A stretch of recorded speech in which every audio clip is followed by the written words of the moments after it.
ગોપનાથમાં જે રામકથા પૂરી થઈ અને એ રામકથા પૂરી થયા પછી જે બાપુએ કથામાંથી શું લેવું અને દક્ષિણામાં શું આપવું એ પૂજ્ય શ્રી મોરારી બાપુ વિશ્વ વિખ્યાત રામકથાના વક્તા જે આપી રહ્યા છે અને જે માંગી રહ્યા છે, જો એટલું સમજાઈ જાય તો સંસારીના ઘણા બધા પ્રશ્નોનું સમાધાન આ વાતની અંદર આવી જાય છે.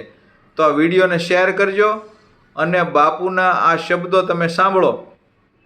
આ તો સાધુનું બાળક હોય, જન્મજાત જે સાધુ હોય એ જ આ દક્ષિણામાં આવી વસ્તુ માંગી શકે અને કથામાંથી શું લેવું એ તમને આપી શકે. બાકી તો તમે બધું સાંભળો જ છો શું ચાલી રહ્યું છે. એટલે કોમેન્ટમાં જય સિયારામ લખવાનું ભૂલતા નહીં. જય સિયારામ.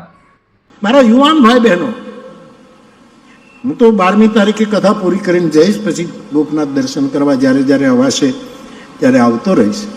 પરંતુ તમે શું લઈને જશો?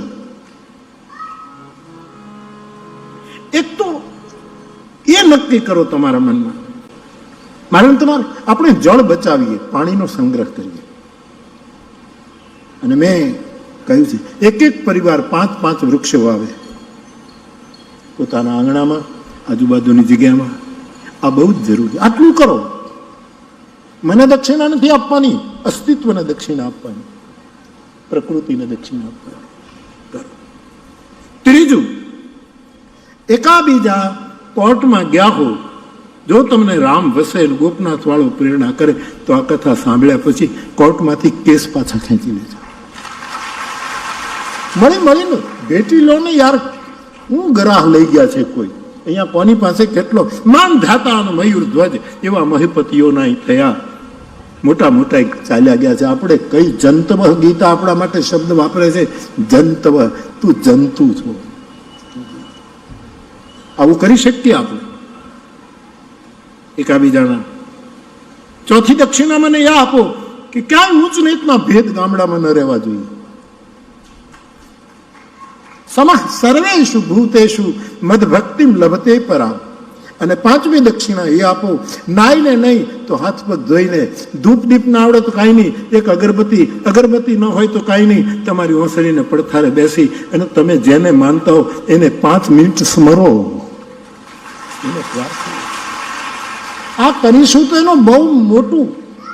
અત્યારે આટલો સમાજ કથા સાંભળે છે એની એક અસર તો છે જ, કારણ કે મૂળમાં કથા છે. પણ ફૂલ ખીલવા જોઈએ, ફૂલ ખીલવા જોઈએ.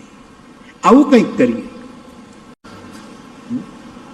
કાંઈક કરીને ઉભા થઈએ ગોપનાથની કથામાંથી. સાહેબ, આટલી વિરાટ ઉર્જા કામ કરતી હોય, આટલી વિરાટ માનવ કલાકો વપરાતી હોય, ત્યારે એનું પરિણામ જો આવશે તો બહુ મોટું અદ્ભુત આવશે. એ કોઈનું વાવેલું જાતું નથી બાપ, કોઈનું વાવેલું.